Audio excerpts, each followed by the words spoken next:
تو میرے عزیزو، اللہ نے اولاد دی ہے، ایک تو حکمت کے ساتھ، تدبیر کے ساتھ اس کی تربیت ہو۔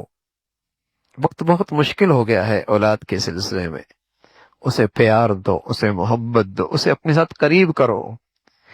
گھر کا ماحول ایسا نہ ہو کہ بچے کو یہ ذہن بن جائے کہ یہاں آیا تو طنز ملے گا، تنقید ملے گی۔ نہ، ایسا ماحول دو، ایسا ماحول دو۔ ٹھیک ہے، بچے کو خوف ضرور ہو، غلط کروں گا ابا دیکھیں گے، لیکن اسے یہ بھی اطمینان ہو کہ یہاں حوصلہ افزائی بھی ہوگی، یہاں تعریف بھی ہوگی، یہاں مزہ بھی آئے گا، ابا کے پاس بیٹھ کر، اماں کے پاس بیٹھنے کا مزہ بھی آئے گا۔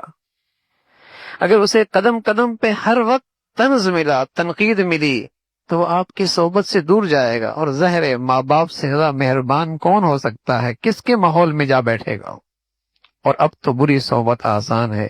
جب آپ نے اسے اپنا قریب نہ کیا تو پھر وہ اپنے دوست خود بنائے گا، نیٹ پہ جائے گا، فیس بک پہ جائے گا، جن کے ساتھ وہ وقت دے گا، وقت لگائے گا، باتیں کرے گا، دوستیاں لگائے گا، یاریاں لگائے گا، پھر وہ ان کے حوالے ہو جائے گا، پھر وہ ان کی زندگی سیکھے گا، پھر وہ ان کی عادات لے لے گا، پھر ان کا طرز عمل اس کی زندگی کا حصہ بن جائے گا، کیونکہ اسے دوست چاہیے، اسے ماں باپ کا چاہیے، شفقت چاہیے، پیار کے بول چاہیے۔ اس نے اپنا وقت گزارنا ہے۔ اب تو کسی کے پاس وقت نہیں ہے، یہاں بیٹھے تو طنز ہے، تنقید ہے۔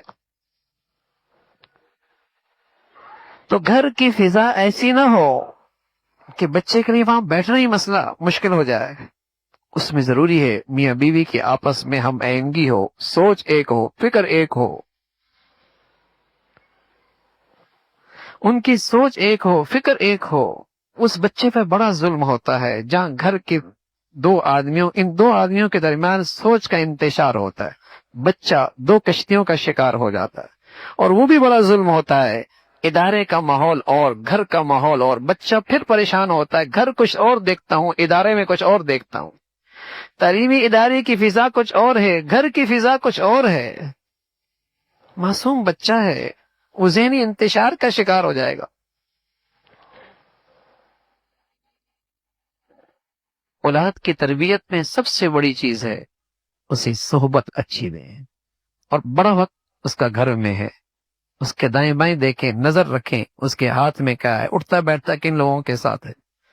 سب سے مؤثر چیز بچے کی زندگی میں صحبت ہے، ماحول۔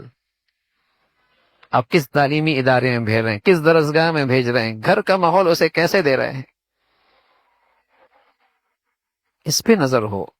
اولاد بہت قیمتی اثاثہ ہے، سونے چاندی سے زیادہ قیمتی ہے، جاگیر زمین سے زیادہ قیمتی ہے، مال و دولت سے، ظہیر جواہرات سے زیادہ قیمتی اولاد ہے۔ اسے سنبھالنا ہے، اسے قیمتی بنانا ہے، اسے اپنا سرمایہ بنانا ہے کل کے لیے۔ تو صحبت دے، ماحول دے، اور ایک بات ہے، دعاؤں کا اہتمام ہو۔ اللہ کے پیارے بندے ہمیشہ اپنے بچوں کے لیے دعائیں کرتے ہیں، ربنا هب لنا من ازواجنا وذرياتنا قرة اعین واجعلنا للمتقین اماما۔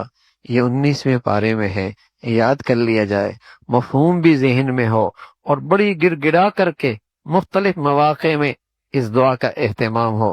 اللہ کی ذات سے امید ہے اولاد آنکھوں کی ٹھنڈک بنے گی، انشاءاللہ یہ اولاد کل کے لیے قیمتی اثاثہ، صدقہ جاریہ بنے گی۔ اللہ ہم سب کا بھائی اپنے اولاد کے لیے صحیح فیصلے کی توفیق نصیب فرما دے۔